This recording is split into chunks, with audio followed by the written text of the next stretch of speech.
2025-yilda oxirgi oyida, undan tashqari 2026 ni bosh oyi, yanvar oyiga 14 kunlik umra ziyoratiga borish narxlari nech pul bo'lyapti? Bundan oldin do'stlar biz shart-sharoitni tushuntirib o'tib ketamiz. Do'stlar, videoda boshida bitta narsani so'rab qo'ygan bo'lardim.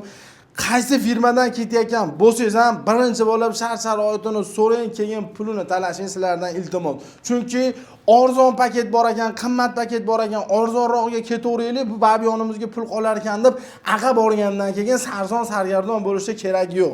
O'zim borib kelgan inson sifatida jonim achib, ichim kuyib men sizga gapiryapman. Chunki men o'zim arzon paketda borganman. Arzon paketda bilaman qanaqaligini. O'shuning uchun men sizga tavsiya qilyapman. Men bu gapim bilan bu reklama qilayotgan firmani maqtamoqchi emasman. Faqat men sizni o'ylab gapiryapman. $700, $800, $900 dan umra ziyoratiga 14 kunlikka deyilyaptimi? Oldin shart-sharoitini so'rab oling. Aniqini so'rab oling, litsenziyalaring bormi? Dokumentlarning firmami o'zi? Undan tashqari borganimizdan keyin 7 kilometrlik gastitsada turamizmi yo haramga yaqin bo'lgan piyoda sekin salovat aytib Ka'baga yetib olamizmi 10 minut, 15 minutda? Yo bo'lmasa Madina-i Munavvaraga borganda 1-chi, 2-chi, 3-chi, 4-chi qator bo'ladi. Markaziyada joylashgan mehmonxonalar 4 ta qator bo'ladi. Mana shu to'ralar qatorda ichida bo'ladimi yo bo'lmasa 1 kilometr nariyoqdagi gastitsada bo'ladi Madina-i Munavvarada. Payg'ambarimiz ravzalarida Nabaviy yonida joylashganmidi, shuni so'rab oling. Oziq-ovqatini so'rab oling. Bizni o'zbeklarda bilasiz, ibodatga quvvat kerak, sal baquvvat ovqat yeyish kerak. Aqa borgandan keyin boshqa, misol turk taom bor, arab taom bor, sizga yoqmaydigan bo'lsa, hatto pulingizga cho'ntagingizdan rasxod qilasiz. Arzon pulga ketasiz, lekin cho'ntagingizdan $500-600 ovqat uchun rasxod qilib, baridan yaxshi firmadan ketmaganingizdan ham sizga qimmat tushadi. Shu narsalarni aniq so'rab oling. Men yana aytayapman, men reklama qilayotgan firmani maqtash uchun, bular zo'r deyish uchun aytmayapman bu gapni. Faqat ichim achiganligi uchun aytayapman. Hamma arzoni ham yomon emas. Endi bilmayman qanaqa sharoitda, lekin aniq so'rab oling. Iltimos qilaman shu narsani so'rab oling. Chunki o'zim arzon paketda borganligim uchun, aqa borganimda nima-nimalar bo'lganligi uchun men o'shuning uchun sizga tavsiya qilyapman. Xo'p, endi do'stlar, Centrum Holidays'ga yetib kelganmiz, ya'ni Farg'ona viloyati Marg'ilon shahar temir yo'l vokzalining yonidagi Centrum Holidays'da universitetda o'tiribmiz. Centrum Holidays'dan umra ziyoratiga boradigan bo'lsangiz, narxi necha pul, sharoit qanaqa? Men sizga birinchi bo'lib narxni tushuntirmaymiz bunda ham. Birinchi sharoitini so'rab olamiz. Agar sizni ko'yingizga yoqadigan bo'lsa, oxirida narxini eshitasiz, keyin telefon qilib joyingizni bron qilsangiz bo'laveradi. Litsenziyalari bor do'stlar. Litsenziyalari borligi uchun reklama qilyapmiz. Undan tashqari 14 kunlik o'sha 3 kun Madina-i Munavvara, 11 kun Makka-i Mukarramadagi ziyoratlarda malakali 50 boshlar bilan do'stlar bemalol umra amallarini bajarib kelsalar ham bo'ladi. Xo'p, Ulug'bek aka, assalomu alaykum. Alaykum assalom. Ulug'bek aka, hozir mana videoda boshida men ko'p gapirib berdim, noto'g'ri tushunmang aka. Misol, balki sizlar ham arzon paket qilgan bo'lishlaring mumkin. Ulug'bek aka, birinchi bo'lib shart-sharoitni gapiraylik. Misol, men o'zim borganimda, misol dadam bilan borganimda biz arzon paketga ketganmiz. O'sha paytda o'zlarining xabarlari bor, biz $900 paketga ketganmiz. O'sha paytda $1100 bo'lardi. O'zim ham arzonda ketganman. Aqa borgan oziq-ovqat yeb yaxshi bo'lgan, lekin bizni sayohat, ziyorat hech qanaqa olishmagan. Hatto Madina-i Munavvarada biz bir kecha 2 kunduz bo'lganmiz, adashmasam, esimda bor. Bir kecha 2 kunduz payg'ambarimizning ravzalariga olib kirilmagan. Biz o'zimiz tasrih sotib olib pulimizga kirganmiz. Undan tashqari o'sha paytda men sahar 3 da ham dek kirganimda soat 3 da ravzaga olib kiramiz deyshganda, men kirganda 50 bosh uxlab yotdi. O'g'atkim kelgan, befoydaligini bilganman. Undan oldin 50 bosh bilan rosa gap talashganman. Kiramizmi, erta yana qaytib kelamizmi? Payg'ambarimiz ravzalariga olib kirasalarmi biz? Olib kiramiz deb uxlab yotishavergan ekan. Umuman ishi bo'lmaganmiz bilan. O'shuning uchun aka qarang, bor narsani gaplashaylik. Ertaga sen reklama qiluvding, men borgandan keyin u aytgan firma u va'dasiga javob qilmadi-da, sen. Birinchi bo'lib Madina-i Munavvaradan boshlanadigan sayohat, o'sha ziyoratni bir qator tushuntirib o'tib ketsaki, qanaqa firmada qulaylik qilingan Centrum Holidays'da. Xo'p, avvalambor tanishtirib o'tgan bo'lsak, bizni firmadan ketasizmi va tavsiya qilganda 14 ta litsenziyasi bor tur firma bor. 14 ta firmadan ketganingiz ma'qul. Nima essiz 1 million depozit qo'yib qo'ygan, davlatda qarmog'ida bo'lib, billa borib, billa keladi. Chunki 1 million depozit qo'ygan, bordi keldi bilet oladi, bu majburiy bo'ladi. O'tdi bizda ham, bizning reyslarimizda hammasida bordi keldi biletlar bo'ladi.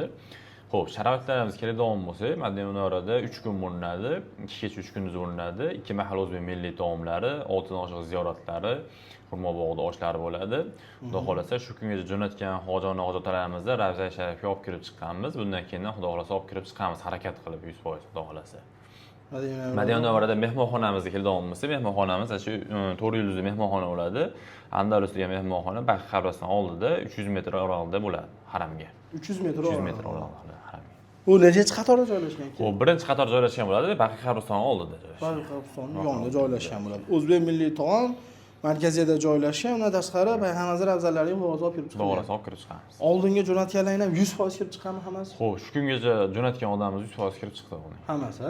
Oldingi hammasi. Xo'p, ertadan 3 kundan keyin Makka mukarramaga ketiladi. Ha, 3 kundan keyin yana Madina Munavvarada ko'pchilik yana so'raydigani Qur'on zavodi. Qur'on zavodi haftada 3 kun dam kuni, 4 kun ish kuni bo'ladi. Ish kuni bo'lsa 100% olib kirib chiqamiz, lekin dam kuni bo'lsa olib kirib chiqamiz. Uni ham borini aytish kerak. Xo'p, Makka mukarramada 11 kun bo'linadi. Makka mukarramada Rozgardek mehmonxonasi bo'ladi. 1,5 kilometr, 2 kilometr o'rtasida mehmonxonalar, piyoda 10 minutlik, daqiqalik piyoda, avtobusda bo'lsa 5 daqiqalik yo'l bo'ladi. Xo'p, 24 soat avtobus xizmatlari bo'ladi, tekin bo'ladi. Makka mukarramada 3 mahal o'zbek milliy taomlari bo'ladi. 3 mahal o'zbek milliy taomlari, doktor xizmatlari, aravacha xizmatlari bo'ladi. Keyin yana boshda aytib o'tib ketmayapmiz. 50 bosh, malakali 50 boshlari billa borib, billa kelishadi. Kamida 2 yildan 5 yilgacha tajribasiga ega 50 boshlari bo'ladi. 2 yildan 5 yilgacha tajribaga ega. Xudo xolasa borishgandan keyin umra amallarini mukammal bajartirib beradi. Xudo xolasa umralarni mukammal bajartirib, yana qo'shimcha o'sha Madina Munavvara Makka mukarramada 11 dan oshiq ziyoratlarimiz, qo'shimcha Qizil dengiz sayohatlari, Sulaymon Rojiyev masjidlarida kechki ovqat pikniklari, Xurmobog'da oshlari bo'ladi. Bular bonus sifatida qilib beriladi. Keyin faqat Vodiy Toshkentdanmi, Vohadan ham reys bor-a? Ha, masalan Farg'ona, Namangan, Andijon, Toshkent, Samarqand, Termiz shahridan Primoy, ham Madina yo'nalishi, ham Jiddiy yo'nalishda reyslarimiz bor. Biletlar qanaqa aka? Xo'p, biletlar faqat bordi keldi olinadi. Faqat bordi. Bir tomonlama bas. Yo'q, bir taraf olinmaydi. 14 kun deyilgan narsa 16 kun, 18 kun, 20 kunga aylanib ketadi. Yo'q, endi ob-havo tufayli endi hozir qishda kunida biz tuman yo'qsa yomg'irchalar yo qor por yog'ib qoladigan bo'lsa, o'sha 1-2 soat zaddeshga bo'lishi mumkin, lekin bordi kelishadi shunga. Kelishadi, xudo xolasa. Ob-havo tufayli bo'lmasa, ochiq chiroyli havo o'tiradigan bo'lsa, vaqtda bor, vaqtda kelishadi. Zo'r. Aka, firma tomonidan nima beriladi umra ziyoratiga ketayotganlar uchun? Xo'p, firma tomonidan o'sha kamzal, somka, bejga beriladi, keyin biz tomonidan yostiqcha beriladi, ketayotganda samolyotda. Firma tomonidan keyin 5 litrdan zamzam suvi beriladi. Qaytib kelishlariga ular. Zo'r. Endi asosiysi narx aka. Xo'p, narxi standart paket, aytib o'tgan paketimiz standart paket deyiladi. Standart paketimiz narxlari Xo'p, dekabr oyini o'sha 15-dan keyingi sanalarimizda $1100 Samarqand, Termizlarimiz, Toshkentimiz $1050 vodiylarimiz ham $1050 chiqqan narxlarimiz. $1050 zo'r, xudo xolasa. Lekin o'sha aytilganda standart paket, ekonom paket bas. Ekonom bas. Ekonom bas. Ekonom bo'ladigan bo'lsa, основной это mehmonxonasi, oziq-ovqati, keyin siz aytgandek bir taraf bilet olishadi, keyin o'sha 18 kunda cho'zilishi, 17 kunda kelishi, har xil narsalar bo'lishi mumkin. Lekin ekonom bo'lgan yersa narx ham arzon bo'ladi, sharoit ham shunga qarab. Sharoit o'shanga yarasha. Xo'p. Endi aka qarang, hamma ma'lumotni bilib, telefon qilganda aka joy qanaqa bron qilishadi? Xo'p, joyda o'sha ekranda ko'rib turgan nomerlarga telefon qiladigan bo'lsa, yana qanaqadir savollari bo'lsa, masalan, kommentariyaga yozib ketishlari ham mumkin. Keyingi safar savol javob ketsa ham bo'laveradi. Telefon qilishsa batafsil ma'lumotlar beriladi. O'zlariga ma'qul kelgan sanani tanlashsa, Telegram, WhatsApp orqali pasportlarni, rasmlarni olib tashlab berishsa, joylar band qilib, o'sha shartnoma tashlab beriladi. Shartnoma asosi bo'yicha bank orqali, yo'qsa shot orqali olasiz, karta orqali to'lov summasini amalga oshirishib, bemalol to'lov qilib berishlari mumkin. Zo'r, gap yo'q. Xudo xolasa, do'stlar, gostinitsalar aytildi, yev ichish aytildi. Undan tashqari, xo'p, avtobus xizmati bor, doktor xizmati bor, aravachalar bor, xo'p, gostinitsalar yaqin deyildi, narxlar aytildi.